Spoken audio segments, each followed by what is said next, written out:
Welcome back. It's day one still, and we have Katlin here. Katlin is a yoga teacher, but she's more than a yoga teacher, and she's going to tell us all about how to manifest abundance, which, who doesn't want to manifest abundance? We all do. And she is a yoga therapist, like I said, and she specializes in yoga, mindfulness, and meditation for mental health. So she empowers and inspires women to bring light back into their spirit so that they can radiate it back to the world. And I think this is such an important topic. I really am interested in this. I know when I wrote my book on inviting shift, I talked a lot about the scarcity versus abundance mindset. And I think it really makes a huge difference. And for me, it's about coming from fear or coming from love. And that's how I basically describe abundance. So I'm really excited to hear how Katlin describes what abundance is to her and how we get there. How can we manifest abundance and this perspective of abundance? So welcome, and thank you so much for coming on the summit. My pleasure. Thank you so much for having me. Yeah, and you come all the way from Canada, so yeah. I say all the way like it's so far. Depends on where you are in Canada. That's a true story. Great, fantastic. So tell us all about what you do, and then how you've gotten to this point of talking about manifesting abundance. Sure. Well, as you said, I'm a yoga therapist, actually finishing up my certification as a yoga therapist, hopefully this spring. And I work privately one-on-one with women and men, but primarily women, working through mental health. So it's interesting for me that one of the reasons why mental health, and that's stress, anxiety, grief, pretty much anything that touches us and affects our ability to really tap into our heart. It's a huge barrier to listening to your inner voice for the most part. I think that when you've got mental health issues going on, the storyline in your mind is so prevalent that it's really hard to clear that away so that you can connect with your inner voice and your inner wisdom. And this is, of course, all a generalization, but so it's really nice for me to be able to work with women and men to manage their mental health through yogic tools primarily, so that then they can really tap in and do the work that we'll be talking about today, which is really, I think, inner wisdom in this summit is such a wonderful topic and something that's so important and interest to people. And my thinking is kind of like, why inner wisdom? What do we do with that? Right? So once we've figured out how to get there, what's the next step? So manifesting intentions is really where your inner wisdom kind of comes to life. And I chose the topic abundance because it's very seasonal. It's the spring is the time of year where we're thinking about abundance, and traditionally abundance is associated with this time of year. So it was a good one. But also abundance to me is so overarching. Traditionally, we've really talked about or thought about abundance as material wealth. So it's originally and in history, as I said, associated with the harvest and associated with the spring birth of animals, associated with trees in blossom, things like that. And when thousands of years ago, or even hundreds of years ago, that was where material wealth came from. Your harvest. So now we can extend that so much beyond just material wealth. Although if material wealth is something that somebody really needs in order to feel secure and start their journey, their transformation towards inner light, then it can be that. But it can also be love, joy, it can be fulfillment, it can be pretty much anything in the world that you need in order to find inner peace and be sort of the highest version of yourself. So, yeah, so that's, yeah, I love that definition because it covers more than the money. You know, I think that when people think of abundance, they think of having, you know, too much or being able to like throw around money. And that's not necessarily like the abundance that I want to manifest. You know, I want to manifest just that I have enough time with my family and abundance of whatever it is that you want in your life. yeah. And for many people, it's, for lack of a better word, it's a mask. Our material wealth is kind of covering up what's the lack that's underneath all of the stuff that you want to buy, right? And I think culturally, we live we're inundated with media and with voices from the outside saying we need to be more, we need to be more, we need to be more. And that is shown to us through material wealth, where really it's like what we need more of is all the stuff that's not that.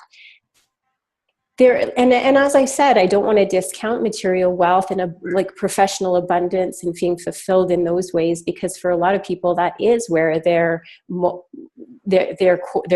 sort of first core need is. So, but it doesn't stop there, I guess. Sure. Yeah, absolutely. Yes. And there is nothing wrong with that. It just depends on who you are and what your version of abundance is, I think. Yeah. Exactly.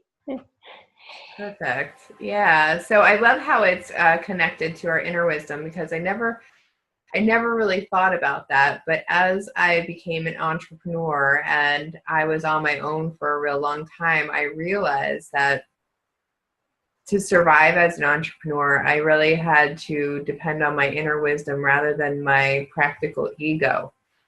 Which often, you know, wants to run the show because it makes plans and it's got this whole plan and we're just going to task it out and get it done. And, you know, I can do anything.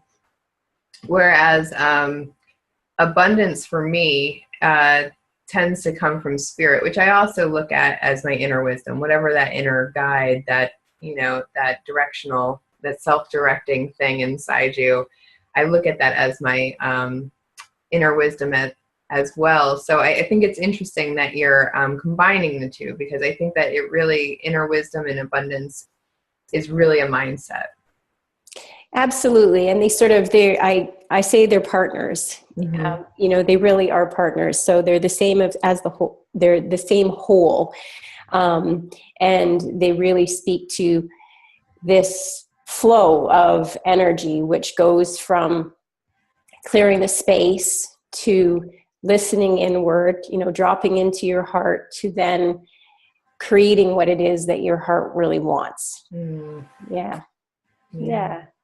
That's beautiful. And I also heard, so, and I don't know if this is going to take a point, and it's okay if it does.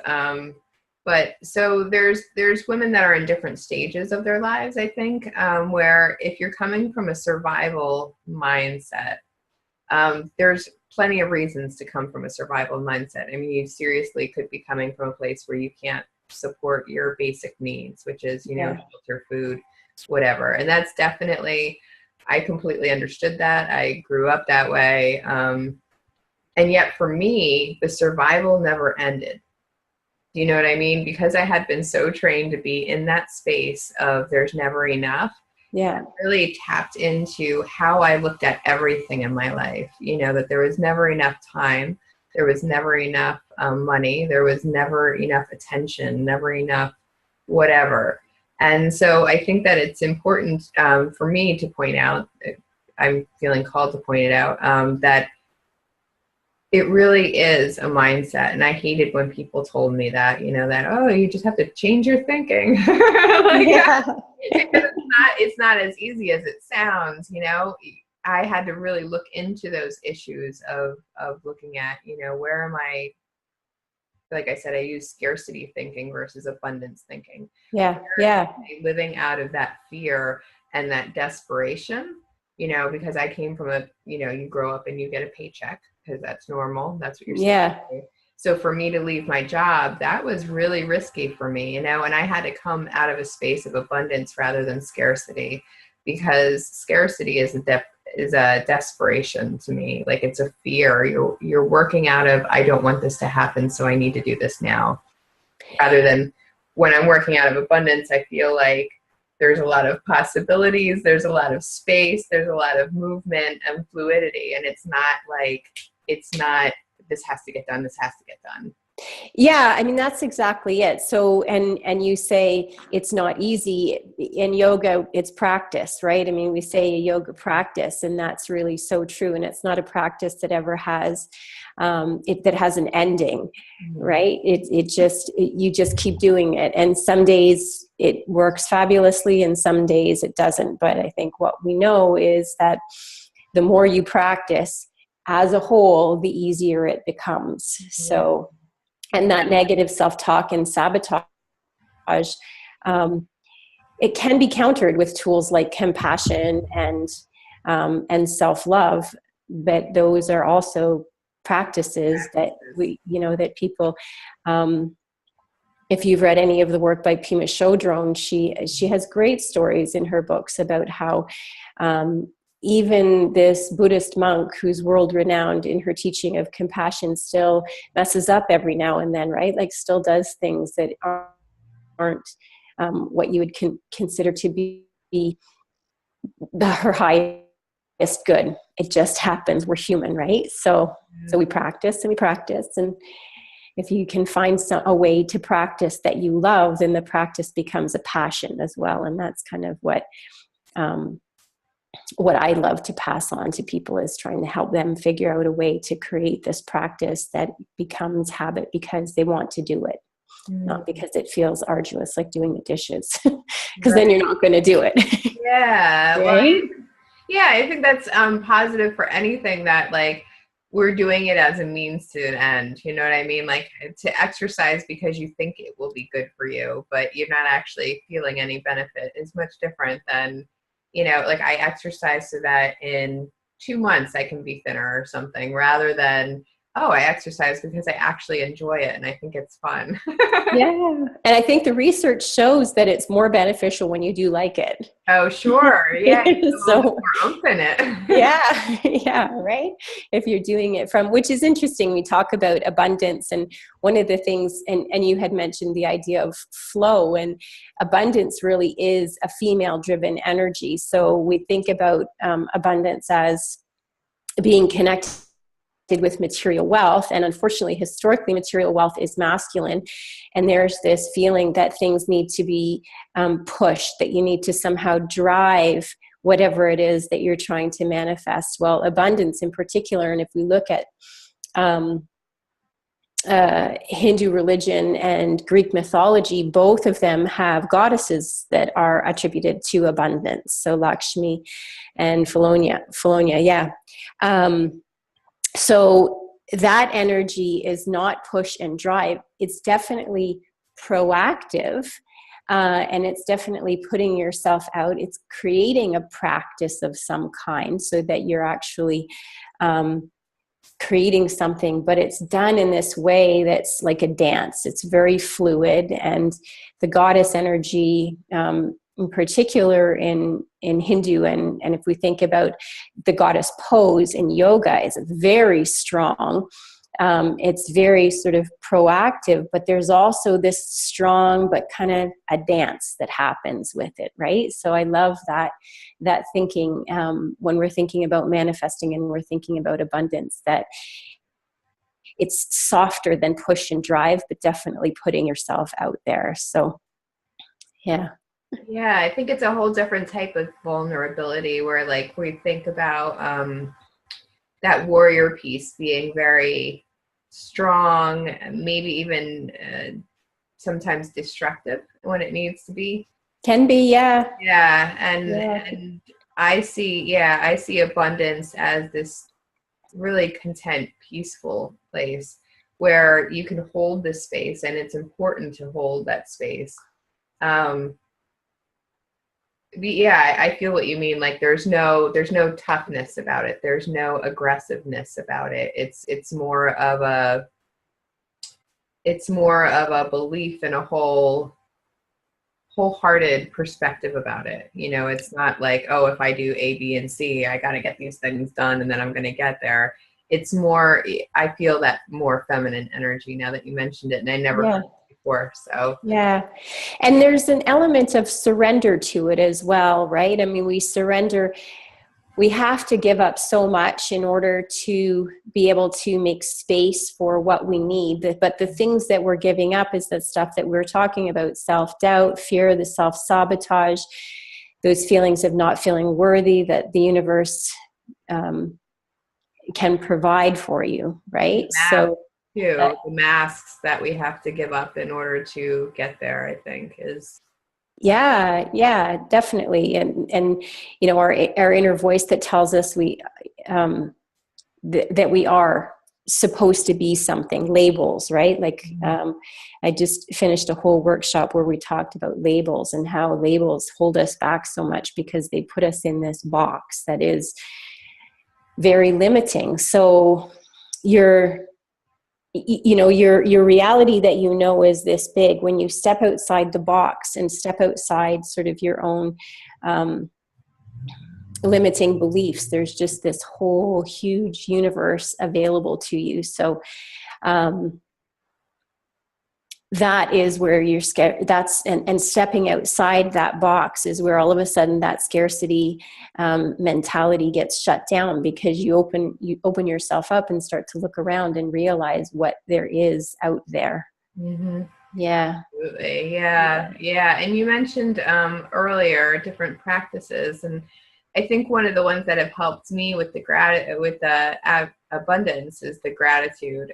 Is that I'm constantly writing down things that I'm grateful for and focusing myself back on that gratitude, because I believe for me that puts me more in abundance than me sitting around and just journaling about my junk and my garbage. I mean, and that part is important too. I mean, no doubt it's important to get your feelings out however they get out. But for me, I know that when I am... It's a different process. Yeah. Yeah. Sorry, I interrupted, but it's a different process. Yeah, and it just depends on where you put your focus. You know what I mean? Like I grew up in a place where I could learn to focus on all the things that I didn't have or where there wasn't enough.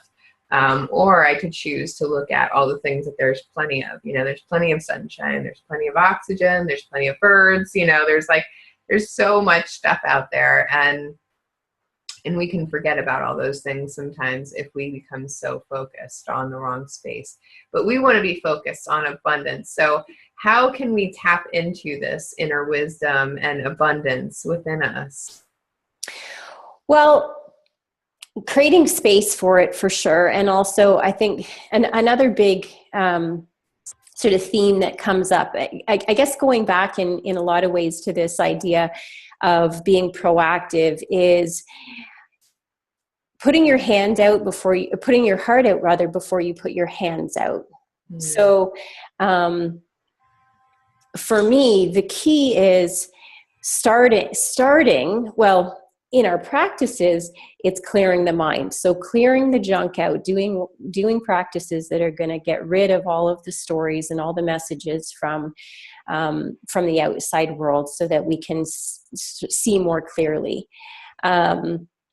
And from there, it's diving into the heart and being really, really clear on what it is that abundance is for us.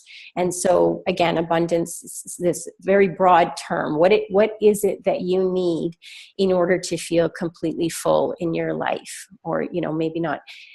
There's probably a lot of different things, but what's the one thing that your heart is telling you need to work on? And so if we're not clear on that, then we go into this manifesting process with what I call more hands open, as opposed to your heart open. You're putting your hands out to receive, but you have no idea what's going to come to you.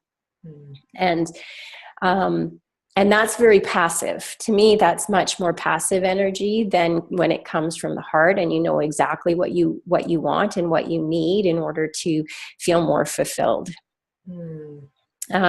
Imagery. I've never heard that one either. So that's fantastic. Yeah. And ironically, when we go into the practice, the mudra that I have is actually hands open, but we tap into the heart first. So, yeah, once we've tapped into the heart, or once we've had this conversation with our heart, with our truth and our core, then all of a sudden, we can create this energy around and practices around manifesting whatever that truth happens to be. So I'm not going to get into today too much around the manifesting part of it, but the free gift that I have for any of the viewers is a guidebook on manifesting abundance. So there's that opportunity there. What I really wanted to show today is more that starting point. So those tools where we can clear the mind to start, and then tap into the heart, have that conversation with the heart, and really open ourselves up to receive whatever it is within our heart that we want to manifest. Very sweet. So, and we have somebody who will be talking to us about how they use the wisdom and then manifest with it. So perfect. And we'll take over for you from there. Yeah. Okay, that's perfect. Yeah. So this is perfect. Yes.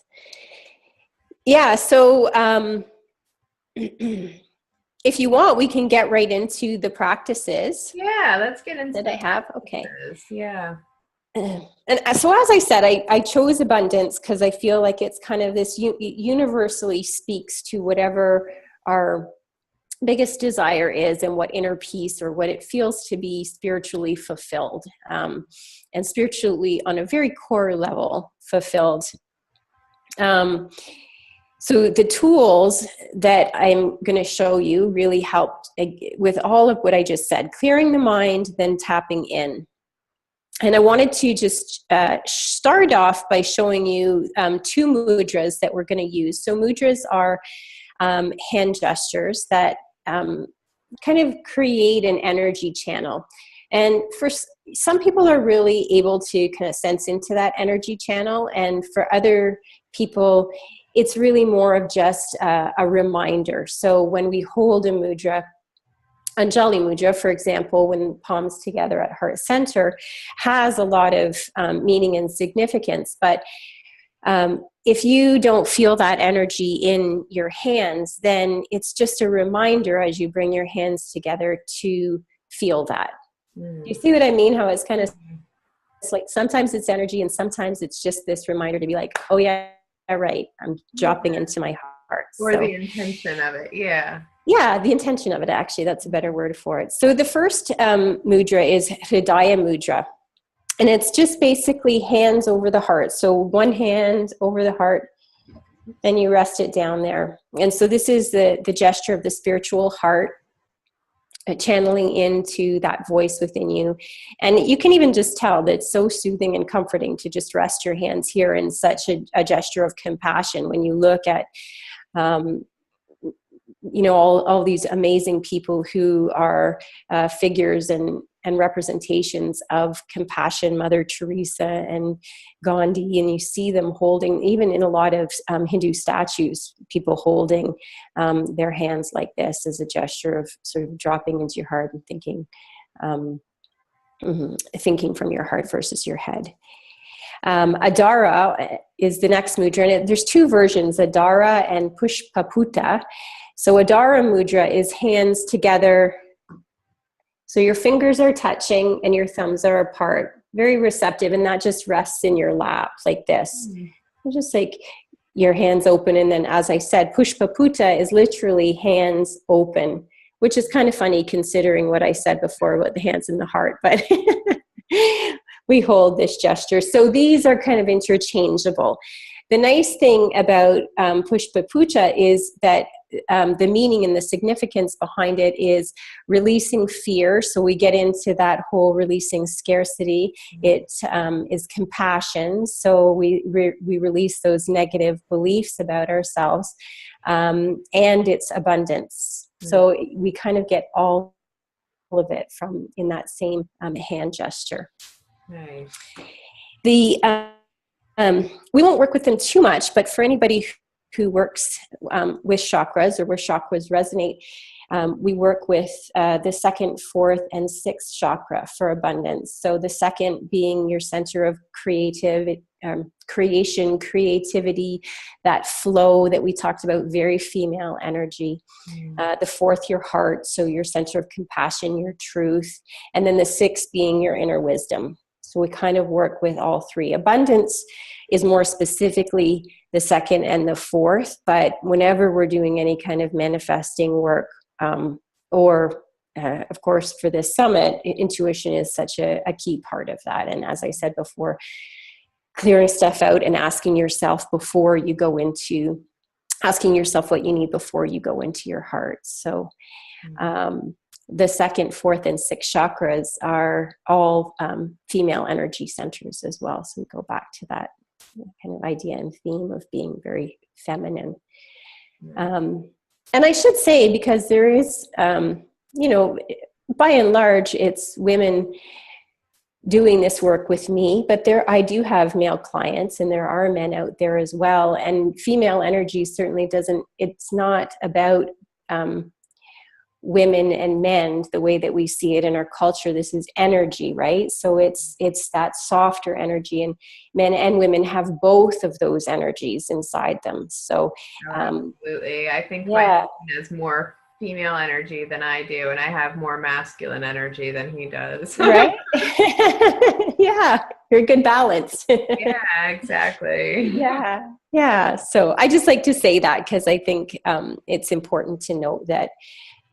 Yeah, definitely. I mean, some people can think that, oh, well, I don't need that since I'm not a female, or I don't need that if I'm a woman. And that's not true. Like, every one of us has a balance of these energies, and they keep us balanced. And some of us more than others, I guess. Well, ideally they are balanced, right? I mean, to some extent, and I think we express them. Yeah. And going back to this idea of sort of culture, and culturally, we're very, very male energy focused culture. So female energy does tend to get tamped down a little bit in women and in men. And so all the more reason to up your female energy if you're connecting it with this idea of abundance. So yeah, definitely. And that is a surefire message I got from my mother when I was growing up. Well, if you're going to get a good job, you have to work harder than a man. You have to do as good as a man or better. You got to show that you're better, and you got to work hard. And it was very male energy. Like, here's the box, now come fit in it. And it's that mentality that women need to be better men than men are, as opposed to being women. Right, exactly. And that's the story that we're told. And the messages I heard was that, female energy was weak, that, if to act like a girl or act like a woman was not strong enough. It wasn't revered as much as, if you could be a strong man, and that was just my growing up. I'm sure, there's different stories for different people. I think it's pretty common. Yeah. I mean, sadly, especially in this country, where, my mother did it,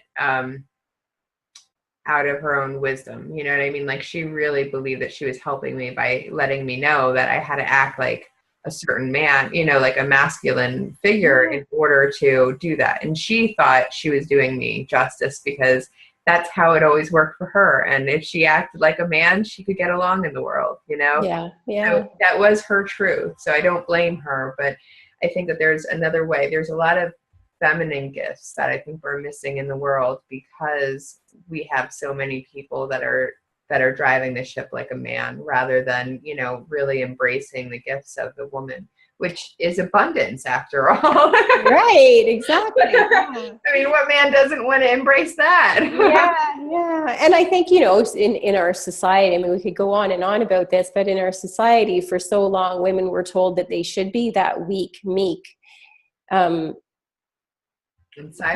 person, right? And so then we go to the other extreme, and now the hope is that we're sort of balance off and find that middle ground where women can be these fabulous sort of goddess energy, very feminine, and bringing compassion and stuff in the world. Yeah. And I think there's a lot of gifts in the female energy that could correct a lot of the struggles we're having today, I believe. Yeah. Anyway, so not to get you off Yes. No, it's fine. The next one is kind of fun. It's called Brahmari or bee's breath. Okay. And so it's a pranayama practice, a breath practice that you can try at home if you want. I'll show you how to do it. And I just want to introduce it, and then I'll start walking everybody through a meditation. It's a guided meditation, and we'll go into the bee's breath and the mudras.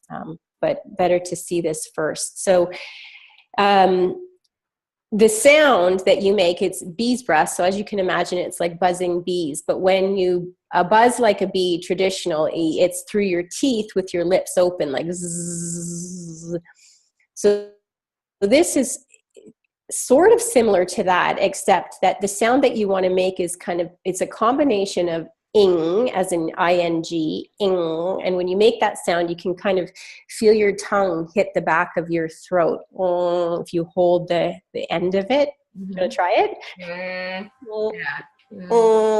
Just like king. Mm-hmm. And then it's lips closed, and you combine that with kind of an so I see. It does start sounding like a whole buzz of bees. That's exactly it. Exactly. So then as we do the practice, we cover our eyes, and then the thumbs sit on the nubby part of your ears. Okay. And when you make the sound, you block your ears so that you're not hearing anything externally. And what you're doing is vibrating your cranium. So it's really stimulating the nerve cells in the cranium. Definitely stimulating your third eye. So that's sixth chakra, that center of intuition. And by far the most effective way that I've found, single way of helping people to pretty quickly calm down their nerves or their busy minds, still their minds. So it's not that easy to do for a lot of people the first time you do it. So I'm going to include it in this practice that we're going to do. And what I would encourage people to do is, if they're not getting it right away, kind of play around with what's happening in the mouth and that sound until they feel the vibration. And if you don't get it today, then just keep practicing, and eventually you kind of connect with that and sound. So what's that? And a at the same time. Yeah. Okay. Yeah. Teeth are open, and like this, lips are closed, and the tongue at the back of the mouth. Okay. So do you want to follow along as I do the? Mm-hmm. Okay. So let's just practice that one time. So hands over the eyes, fingers on the ears, and then start to make the sound. And as you do, plug your ears. So it's on an exhale. You take a big breath in, and then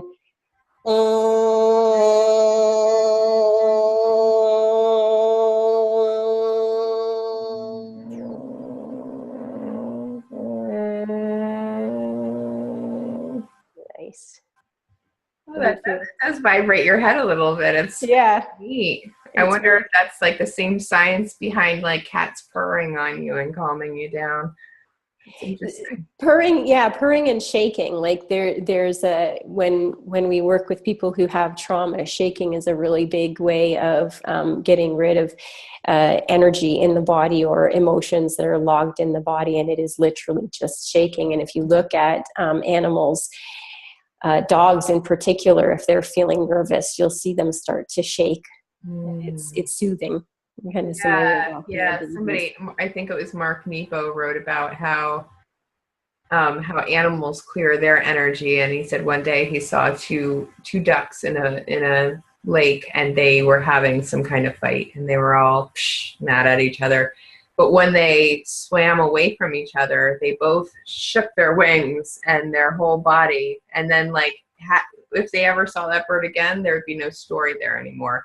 Whereas like for us, there would be a story like, oh, remember that bird? That's the bird that did that thing. And blah, blah, blah. Yeah. You know, and the bird's just like shakes off the energy and it's done with it, you know, and I think that's interesting how animals know how to cleanse themselves of that stuff.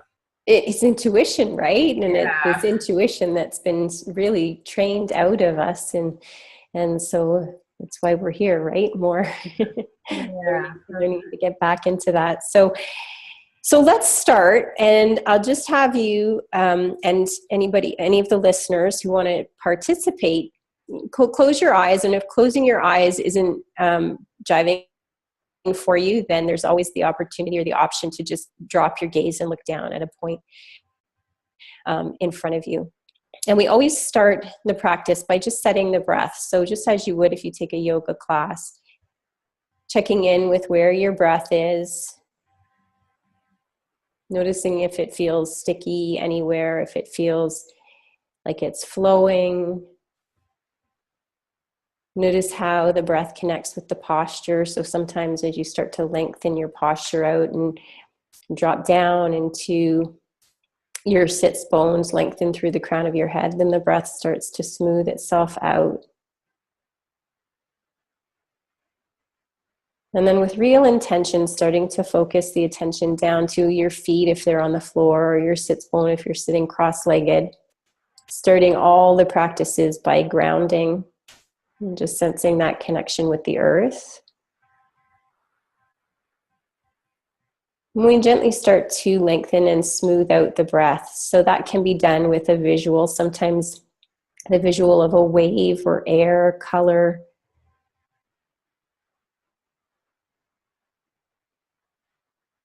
Or just with intention, drawing in a little more deeply, exhaling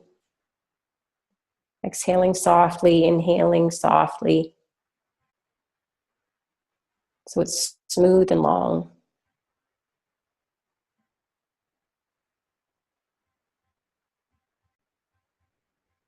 And then bringing your hands up to your face, we'll start 3 rounds of the bee's breath. So with thumbs just resting on the ears, everybody on their own time, taking a breath in and then exhaling with the sound, another breath in, exhaling with the sound. So taking a breath in, block your ears and begin.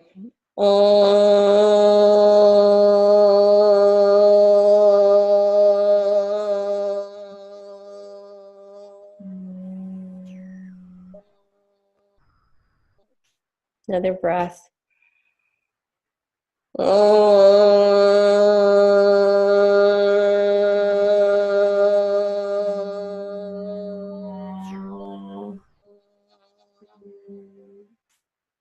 And last breath, big breath in.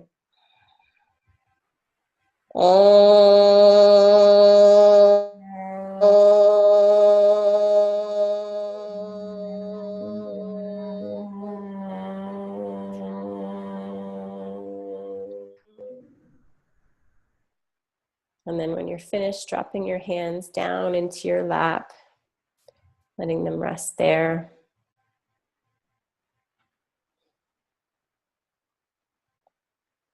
And bringing them into one of those 2 mudras, Dara or Pushpaputa, whichever one resonates best for you. And just starting to feel the resonance of that vibration in your brain if you felt it.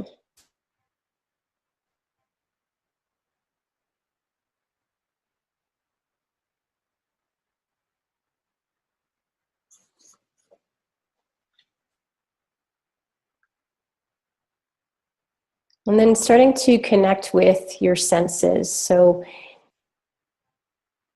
looking at the reflection of color behind your eyes, or if your eyes are open, staring deeply into whatever you see. Listening to the sounds around you. So my voice will definitely be prominent, but are there other sounds around you that you can hear? And settling into those sounds. You might even hear your breath as it passes across your nose. And with that sound, you also feel the touch of the air, smell any aromas.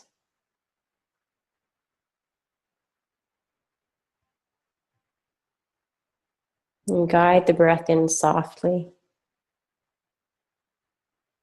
And just sense where you are right now in the present moment, the space that you take up.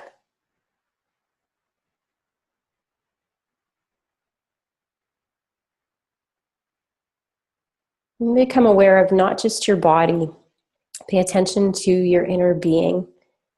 And go beyond your thoughts and questions, judgment, recognizing your inner being as something very sacred, and honor it as divine light with respect and gratitude.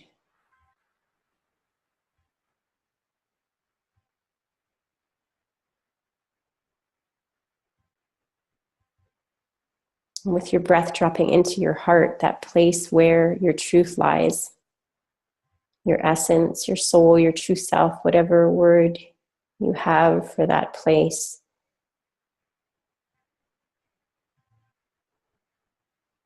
It's a place that never changes, the light shining there from the time you're conceived until you leave this body. And in some cultures, they believe that we carry this light from lifetime to lifetime. Now imagining yourself tapping into your inner seeing, your imagination. Imagine yourself sitting under either a magnolia tree or a cherry blossom or one of the beautiful spring flowering trees. And recognize with your inner knowing that one of the blossoms on this tree has a message for you. And this message speaks to your deepest desire. So take a few breaths and just watch the tree as you sit underneath it. Watch the flowers blowing in a breeze. And then with each breath, watch one blossom falling from the tree. And as they fall, they create a canopy around you. And you continue to watch the blossoms with your breath. And then eventually, maybe one falls into your open palms. But don't grasp for the right blossom. Just let it come to you. And that blossom, it may be the first one to fall, or you may have to wait several breaths. And if no blossom falls into your palm, just keep watching as the petals create that soft blanket around you.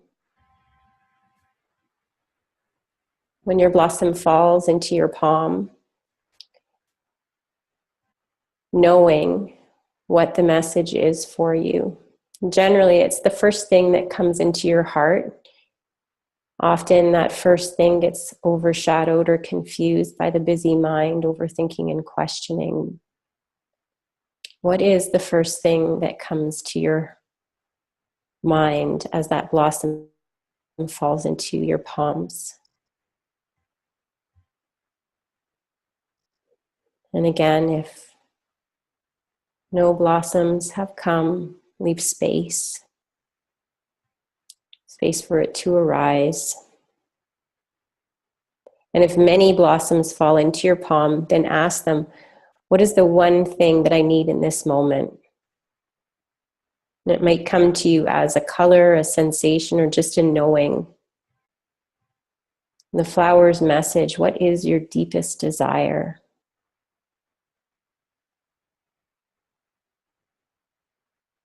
And even as the palm sits in your, or the flower blossom sits in your palms, and keep watching as the other blossoms create this beautiful blanket around you. Drawing this deepest desire into your heart. In yoga, we call this a sankalpa.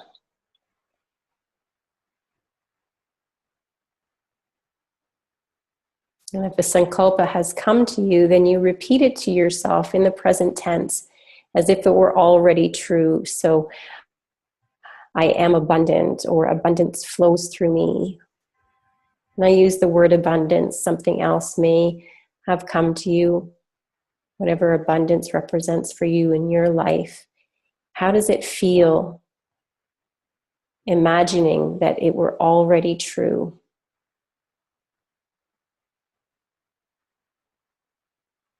How does it feel in your body? What colors and shapes come up for you?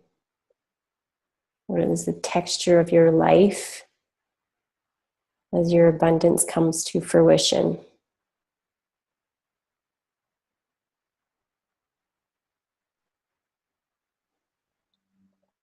In a full asana practice, a movement practice for yoga, then we would dedicate each movement to this sankalpa, working with the breath, that dance that we talked about.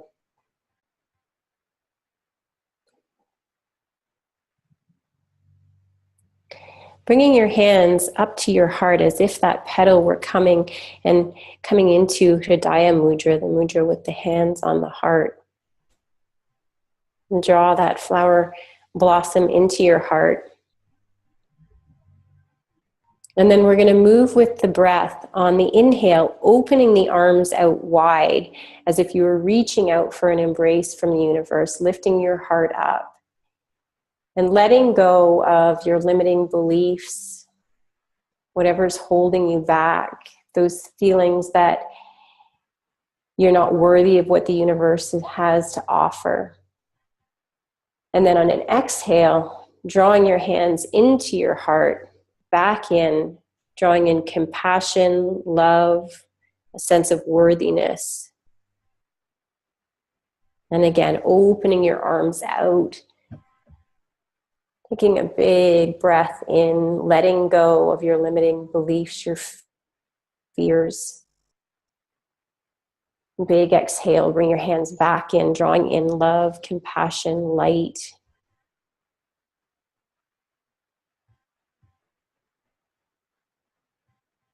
And a third time, opening your arms out, letting go, surrendering, releasing everything that isn't serving you, all the stuff that you know of and all the things you're not aware of. And then on an exhale, drawing the hands back into the heart. Love, compassion, gratitude, worthiness.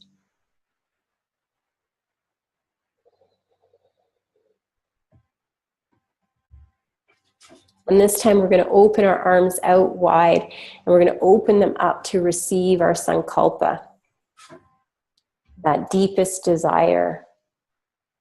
Arms spread wide, heart lifting. And then exhale, draw your sankalpa into your heart, and you can repeat that sankalpa to yourself, either out loud or in your mind. And then again, inhaling, arms wide open. Opening to receive, exhaling, drawing in the energy of your intention, your sankalpa.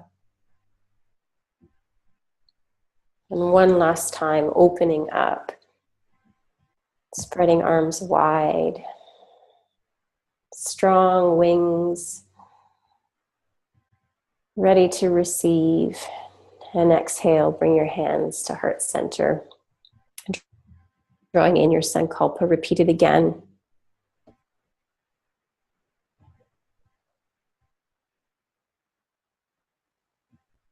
And sit with that sensation of the sankalpa integrating into your heart, integrating into your whole being.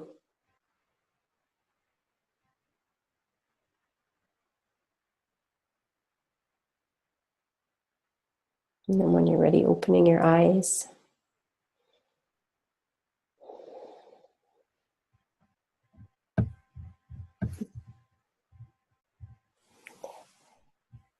And that is the practice, the foundation of this practice of letting go and creating space. And as I said, the The more you practice, the stronger the inner wisdom becomes, and the stronger and more affirmed you are in whatever your intention or your desire happens to be. Yeah, I really like that because it starts with that mind clearing with the, what do you call it? With the noise? Brahmari, or bee's breath. Bees breath. Bee's breath. So Yeah. that really helps to, clear all that stuff out before you do anything else. Yeah. Being really obnoxious right now. Hang on one second. That's okay. Yeah. And the thing is with with an asana practice. So when I do a workshop for manifesting or for creating intention, then an asana practice, the posture movements of yoga become a really integral part of it. But you don't need that if yoga isn't part of what you practice already. And if you do have already an existing yoga practice, this is a nice addition to it, and that idea of honoring whatever your sankalpa is. So going into the class a few minutes early and doing this practice and setting yourself up so that when you start to flow through the postures, each one, as I said before, is dedicated to whatever your intention happens to be, flowing like this dance with your breath. But no, that's very nice because to me, my warrior brain's thinking, oh, I get two things done at one time now. Yeah. But it is true because I always felt that when I'm doing yoga, I'm really, it really takes you into your own space rather than being in someone else's or being in the world, just there's so often I can be in the world and my body can be there, but it's so rare that I think about my body because I'm all in my head most of the time. But a practice like this helps you bring your body back into it. And I think that can help you really clear what's in your mind and then, really reset your attention to what you want to focus on, which is, abundance or joy or whatever it is that your intention is. And I think that's probably one of the most important pieces to inviting shift. Anyway, in the book that I wrote, it brings it back to how we take care of our mind and our body, and when we don't check in with that piece, it can get really muddy after a while, and it can get to the point where we just need to break down almost, because I've been there where I try to avoid taking care of myself, and then it never ends up in abundance. I can tell you that. No, it's about abundance of sickness. Yeah, right. The wrong kind of abundance. Stuff we want scarcity on, not abundance, right? Yeah. Exactly. Yeah. Exactly. Well, and the thing is, for anybody who doesn't practice yoga, you can incorporate, like we're talking about exercise, right? And doing exercise for the sake of exercise. Body movement is so therapeutic and it's such a nice way of moving energy, and it doesn't have to be yoga. Yoga is my choice and I think it's very helpful for a lot of people, but other people going for a run is more helpful, or going for a walk in nature. And you can create a practice, this abundance practice, even in those other activities, simply by being aware of it, creating something like the mudras that we talked about as being just a reminder of what your intention is. So, I say to clients who are working on just being more present, choose one thing, and it could be a part of your body, like a finger. And every time you look at that finger, it's a reminder to drop into the present moment. So that's where this presence starts. And sometimes we just need that simple reminder. And so if you're working on manifesting, having a finger or ring, or if you're, every time your foot steps down onto the ground, you ground, and then you remember what your intention is. And the thing about the mind is it's very busy, and it's very, it likes to be busy, and it also likes to be very elusive. So it doesn't like it when you notice that it's going off into its dreamland. And my experience is that can be the biggest challenge that my clients have when they're trying to drop into this presence and clear their mind is that they get frustrated that the mind is so busy. And when frustration comes in, all of a sudden your mind feeds on that and gets more busy. So, right? Getting off the story of why you can't, get quiet and not be busy. Yeah. So I've started talking to my clients in my classes about this idea of making it a game. So it's like hide and seek. And as soon as you notice your mind being busy, and this comes from mindfulness traditions from, the original people doing mindfulness, is this idea of being aware of your thoughts and stopping them. But if you think of it as a game, as opposed to an exercise in frustration, where every time you notice that your mind is wandered off, you think of it as a victory. So you won that hand. And so at the end of your meditation, or at the end of your walk, or whatever it is that you're doing to try to stay present, bless you. Thank you. You may have, you're walking away with 150 or 1,000 little victories, as opposed to 150 or 1,000 defeats and frustration. So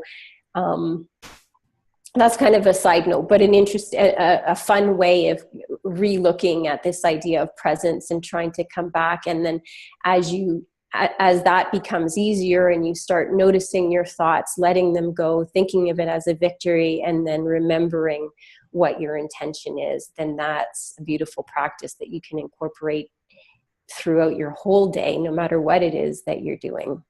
Yeah. So. Yeah, exactly. I mean, it all comes down to what you focus on. And to me, this is just a practice of how to remind yourself what to focus on. And it sounds very simple, and yet how it can be challenging. I know for me, it's like quitting any other habit. You know what I mean? You're going to constantly, your brain, I don't know if you've ever smoked or had a bad habit, but that's what it reminds me of. Like, you have to constantly bring your brain back to, okay, I'm not focusing on that. I'm focusing on this instead. Yeah. And it can be exhausting for a little bit, so I like the way that you said, it's not a failure if your mind's gone somewhere else. That's actually a victory. Okay, we noticed it. We're coming back on track. Yeah. Yeah. So that makes it a little bit easier and a little less pressureful, because I think sometimes when people think about meditation, they think, oh, I have to be perfect in this place where I'm not thinking about anything. And it's like, yeah, ideally that would be great. And that's not always what happens. and like, I hate to put absolutes, but like, never happens when you first start meditating, right? Yeah. If there's an absolute, unless you're already meditating without realizing that you're meditating, it's always going to be challenging. I don't really like the word challenge, but for lack of a better word, your mind is always going to be really, really busy when you first start meditating. That's why we do it. Right.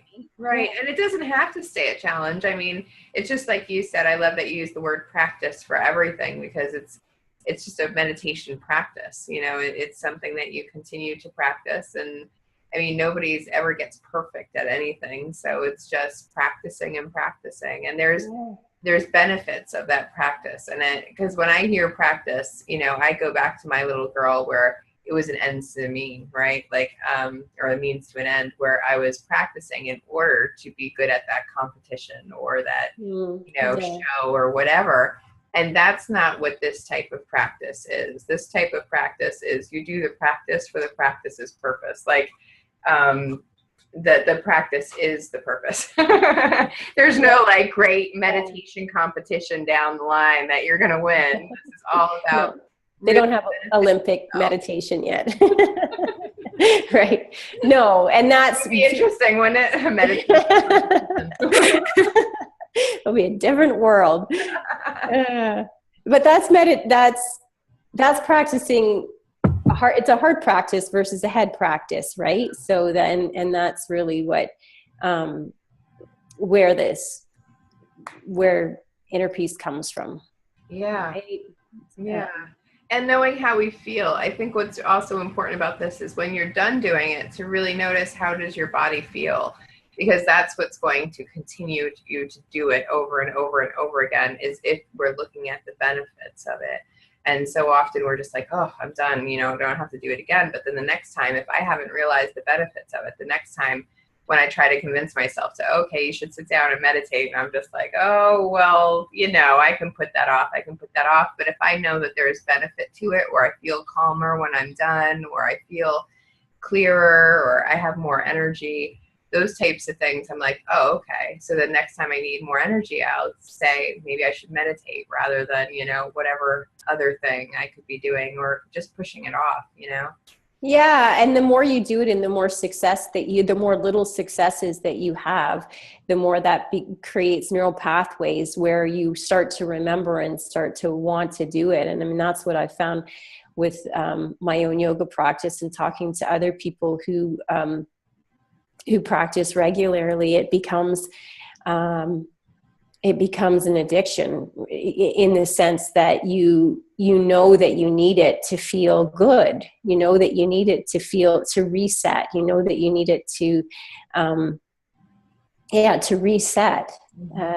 And you really miss it when you don't practice. So, and it's kind of an awesome realization when that happens with both yoga and your meditation, when you crave it.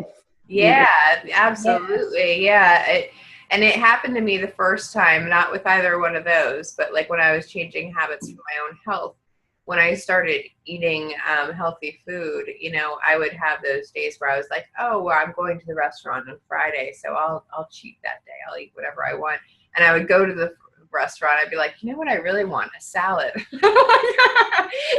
So it was like, right, you know, my body really understood that, hey, when I eat this, I actually feel really good. So let's eat some more of this, you know? And I think that your body starts to tell you, but you have to be still enough to listen to it, you know? And for me personally, I can treat myself with all the wrong things, right? Like the things that taste good for 5 seconds, but are going to make me in pain later, that type of thing. Like, so. And most people do.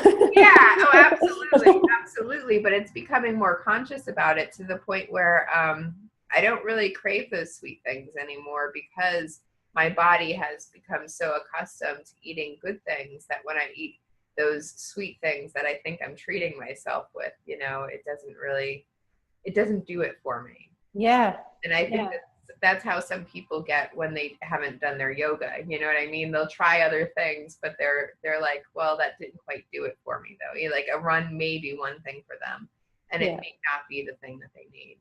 Yeah. So I think it's important to try different things. And I like how you said, you know, maybe some people it's running is their thing, or walking is their thing, or, you know, rafting is their thing. We don't know. Yeah. Wherever you can get to that space where your mind is kind of clear and you can tap into that abundance. I really love how you brought that piece in. Well, fantastic. Yeah. Well, Katlin's got some gifts for you that will be on this page right below. And you can also ask her any questions in the comment boxes, and I'll make sure that she gets those and she answers them all up.